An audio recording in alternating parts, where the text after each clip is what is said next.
কক্সবাজারের চকরিয়ায় বাস ও মাইক্রোবাসের সংঘর্ষে একই পরিবারে 5 জন প্রাণ হারিয়েছেন, এতে আহত হয়েছেন আরও অন্তত 3 জন। সকাল 9:30টার দিকে কক্সবাজার চট্টগ্রাম মহাসড়কের চকরিয়ার হাঁসের দিঘি এলাকায় এই দুর্ঘটনা ঘটে। নিহতদের পরিবারকে সহায়তা দেওয়ার কথা জানিয়েছেন উপজেলা নির্বাহী কর্মকর্তা। এছাড়া দুর্ঘটনার কারণ তদন্ত করার কথাও জানান তিনি। কক্সবাজার চট্টগ্রাম মহাসড়কের হাঁসের দিঘি এলাকার দৃশ্য এটি।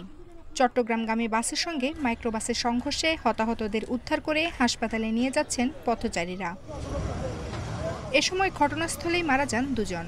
হাসপাতালে নেয়ার পথে মৃত্যু হয় 3 জনের। আহত 3 জনকে উন্নত চিকিৎসা দিতে নেওয়া হয়েছে চট্টগ্রাম মেডিকেল কলেজ হাসপাতালে।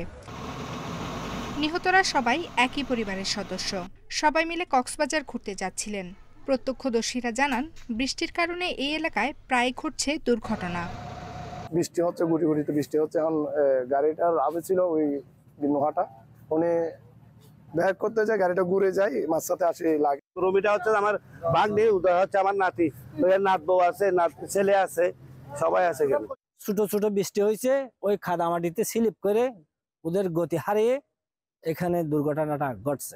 নিহতদের পরিবারকে সহায়তা দেওয়ার কথা জানিয়েছেন উপজেলা নির্বাহী কর্মকর্তা। এছাড়া দুর্ঘটনার কারণ তদন্ত করার কথাও জানান তিনি। টোটাল যাত্রী ছিলেন নোয়া গাড়িটিতে 8 জন। 8 জনের মধ্যে 5 জন মৃত্যুবরণ করেন এবং 2 জন এখনো চিকিৎসাধীন অবস্থায় আছেন, 1 জন সুস্থ রয়েছে। তাদের যদি কোনো ধরনের সাহায্য সহযোগিতার প্রয়োজন হয়, আমরা উপজেলা প্রশাসনের পক্ষ থেকে সর্বোত্তম সহযোগিতা করব। উপজেলা প্রশাসনের তথ্যমতে কক্সবাজার চট্টগ্রাম মহাসড়কের চকরিয়া অংশে 1 বছরে অন্তত অর্ধশতাধিক সড়ক দুর্ঘটনা ঘটেছে। এতে হতাহত হয়েছেন অন্তত 100 জন। Independent news.